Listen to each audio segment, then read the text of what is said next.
Hello my friends, you're listening to Ebird Online and I'm back with another review.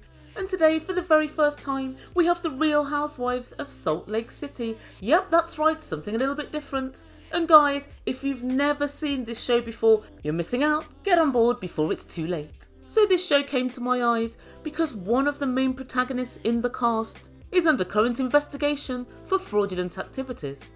So Jen Shah has been charged with conspiracy to commit wire fraud in connection with telemarketing, and if that weren't bad enough, she sold thousands and thousands of clients' details on to other telemarketers so they too could defraud them, allegedly. And so me being the nosy so-and-so that I am, I watched the whole of the first season, and guys, I was completely hooked. And the only question I had about the first season was, methamphetamines or opiates? Who knows? I'm pretty certain they're all taking something. So yeah, if you're interested in being subjected to a semi-violent, volatile narcissist with a victim complex, come through Jen. An opulent and incoherent designer-draped preacher who's also been accused of fraud and married her own step-grandfather. Guys, yes, you heard that right.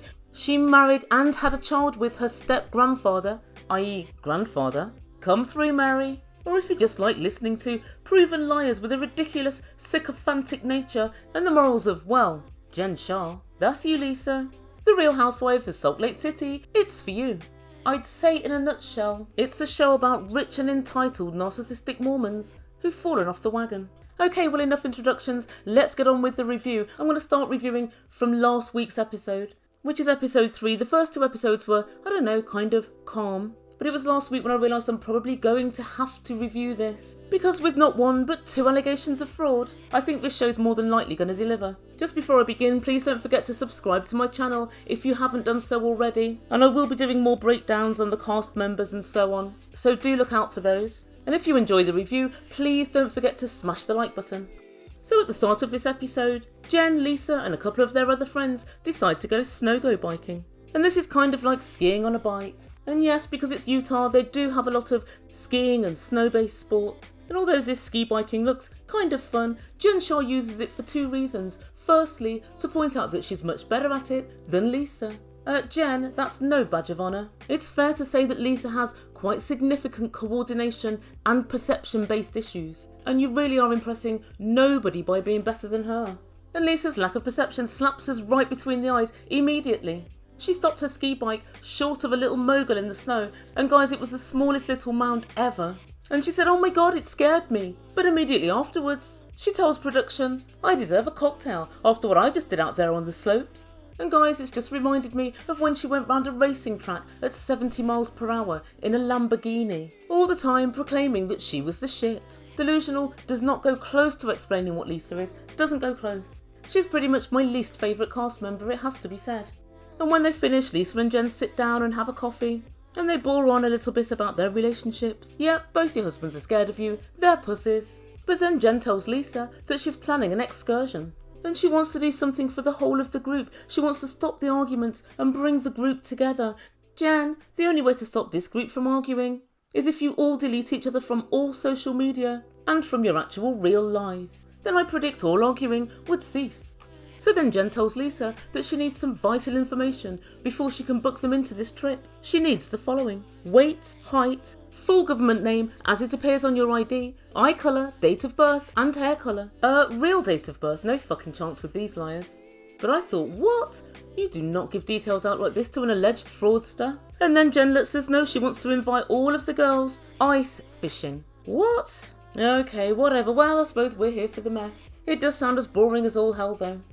And Jen says she's inviting everyone, including Meredith. Now, as you guys know, she and Meredith have been feuding for the best part of a year, and they've been going back and forth, insulting each other, and Meredith's son, Brooks. Where else? On social media. And so guys, I'm going to give you my breakdown on what I think of the whole Meredith and Jen Shah and Brooks argument.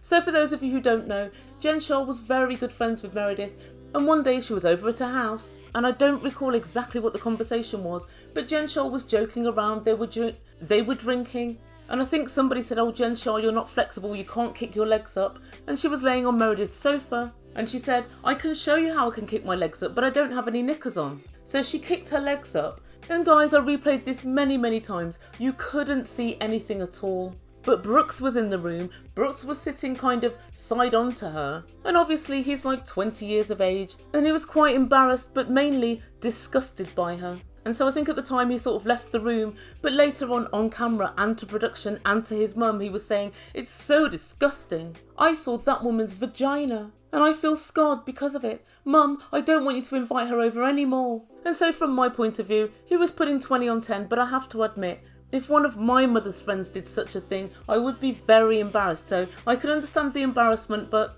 yeah, I think he went kind of a bit over the top.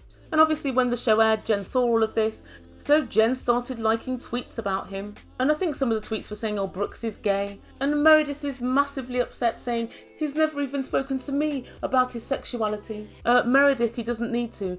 His sexuality is screaming, literally.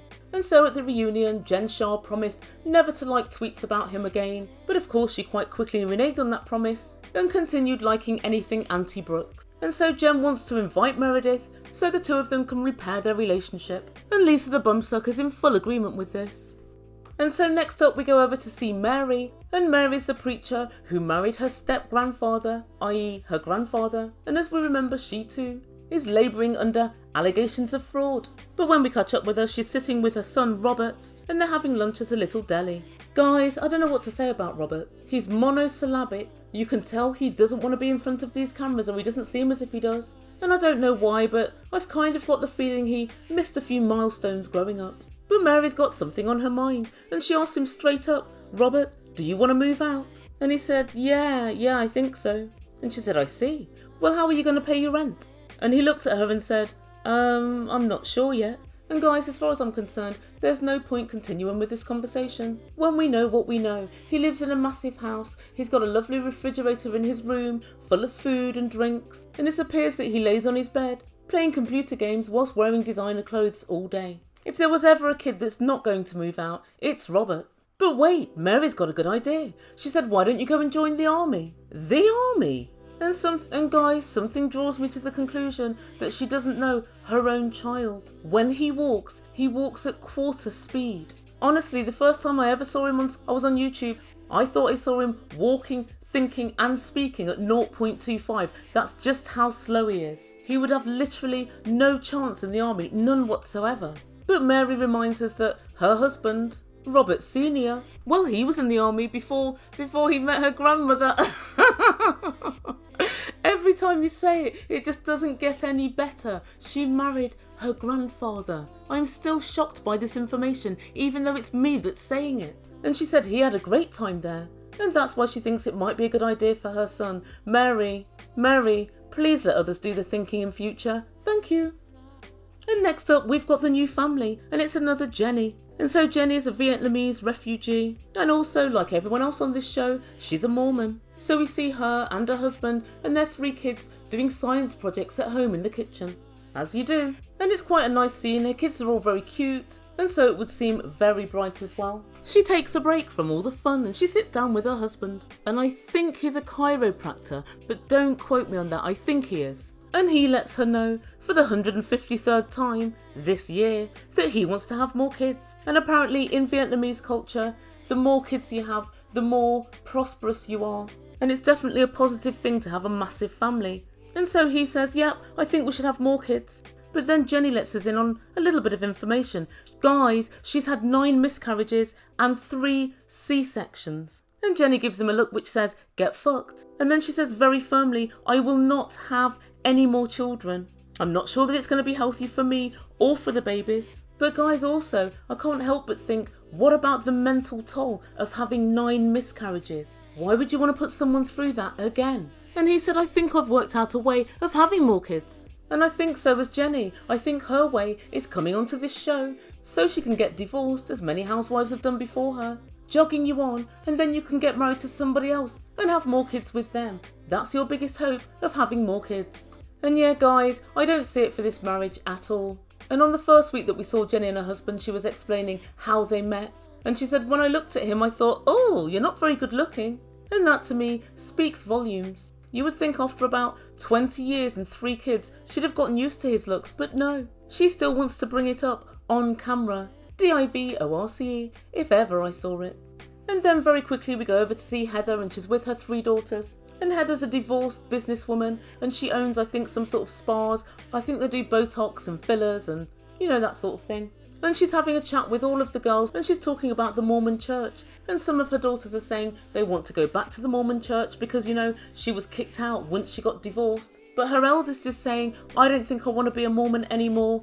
If I do go to church, it won't be to a Mormon church. And Heather says it makes her feel really weird because every single week for 3 hours on Sunday, they went to church for years and years. She describes herself as the descendant of a Mormon pioneer, and she said she raised all 3 girls to be beautiful, blonde, virginal Mormons. And she said she used to be militantly Mormon. And this is sort of the story of quite a few of the women here. They were in the Mormon church and they kind of felt as if they didn't fit in properly.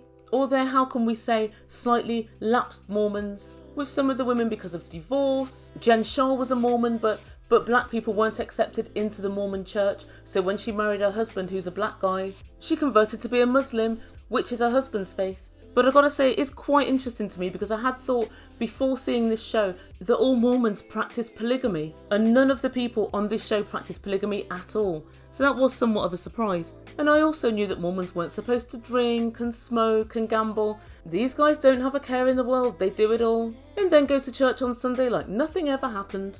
So next up we see Meredith, and Meredith's busy at her apartment looking over fashions with her son Brooks. And she tells us this is the new collection of clothes for her store.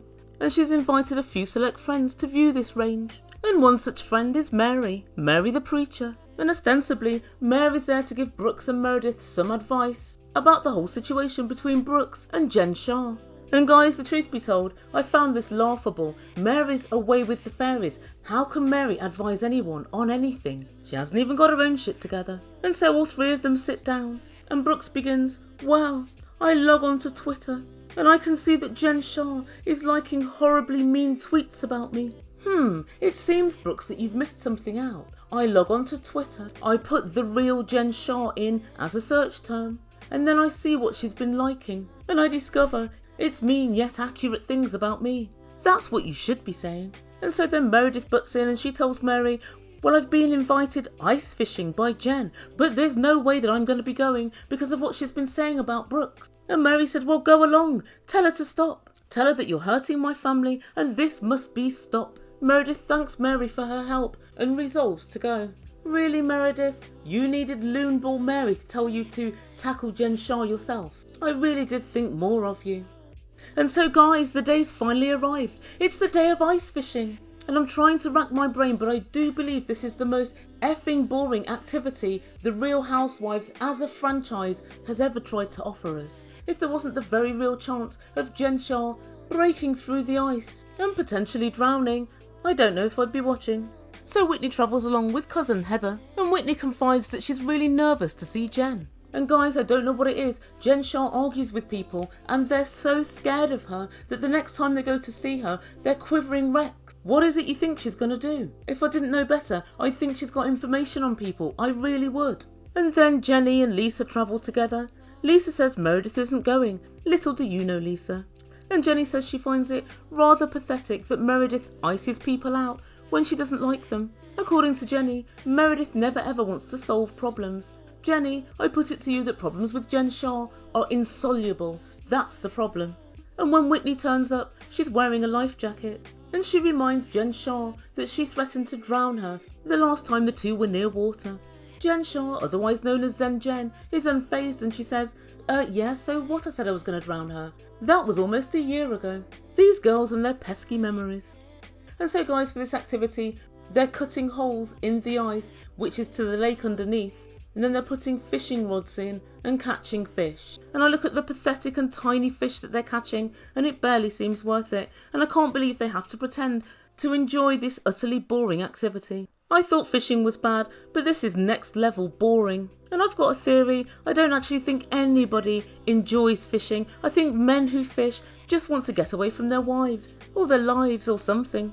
But I think it's very rarely about the fish, or about fishing as an activity. It's fuck boring. I know, I've done it. It has literally no redeeming features. And so as they're all dashing about the snow, looking for these tiny tiddlers, there's an apparition. Stalking across the snow, why it's Meredith. She's wearing all white, and she's complaining because it's quite a walk from where she's dropped off by her snow buggy to where she's got to walk over to the ladies. She said if she'd known it was such a walk, she'd have just texted Jen. Why don't you tweet her? Or better still, like someone else's tweet. She's sure to see it, Meredith. Jen sure looks quite worried because she sees the way that Meredith's stalking over, but Lisa's not worried at all. And Jen said, I'm feeling optimistic. I feel like I've talked to Meredith, I've talked to Jen, and I feel like we can all have a conversation and move forward. Of course, Lisa, you can always take a step forward with Jen. It's usually right before you take 2 steps bloody backwards. She's a loon and she'll never change. Just know that. So Jen and Meredith sit down to talk. And Meredith means business. She comes straight in and says, if you want to be friends, why do you speak so poorly of my family? There were homophobic tweets that you've liked. There are homophobic microaggressions. And Jen said, oh my God, what are you talking about? I'm tired of getting the blame for everything that happens around here. I never said anything. Now guys, this was quite a turn up for the books for me. I thought Jen was going to give it the ye olde, it was just a joke. But no, she's gone for a straight denial. And that's quite a tricky defence when there's incontrovertible evidence to the contrary. Quite a tricky defence indeed. And Meredith said, did you like a comment calling my son a sissy bitch? Meredith, considering it's your son, is virtually a compliment, but I digress. And Jen said, no, but she left the gap a little bit too long. And Meredith screamed, yes you did. And she's brought receipts. And so she decides to show Jen the offending tweet. Jen looked at the tweet and she quickly discarded her old defence and she tried defence number 2. I don't run my own Twitter. I don't know what's being done or being retweeted or being liked. That's not me. This is not fair. And Meredith said, you're responsible for your bloody Twitter. But she's heard enough. She gets up and walks off and she said, I'm bored of the projecting, deflecting and lying. I won't have it anymore. And Lisa scuttles after her. And Meredith said, you do not F around with my family. And Lisa said, come on Meredith, let's try and work this out. And then Jennie said, oh Meredith, you've got to start listening. And they both opined that Meredith listen. Meanwhile, Heather and Whitney are talking to Jen. And they're saying, talk this out with Meredith, let's get over this. And so they sit down once more and Meredith said, he's a 20-year-old child. Meredith, 20 means you're no longer a child. And she continues, he has to make decisions on his sexuality. Oh Meredith, his sexuality has been decided upon him. But Jen's still trying to say it's not her.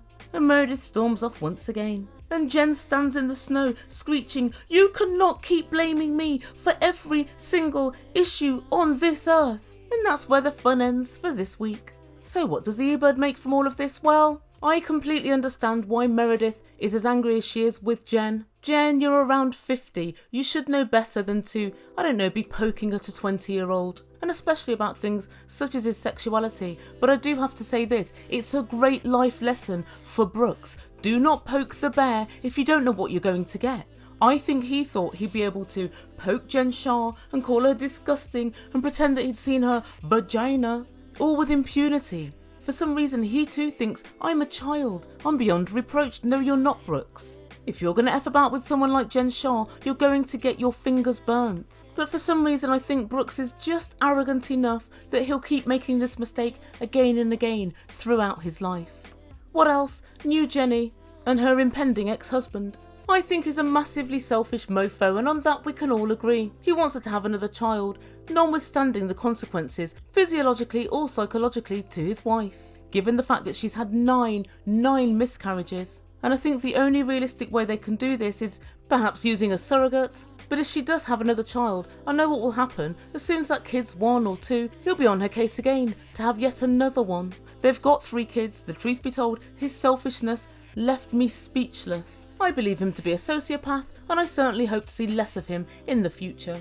Next up, Mary and her son. Mary, I don't know how you've raised this son, and let's just hope for your sake he's going through that kind of, 18, 19-year-old sullen phase. But it's got to be said, he's rather lackluster. Given that you and your family are worth millions of dollars and you've given him a really good education, I would expect that his level of interaction with the world would be far greater than it is thus far. I am interested to see a little bit more of your relationship with your son, but first indications tell me something's not right in the water.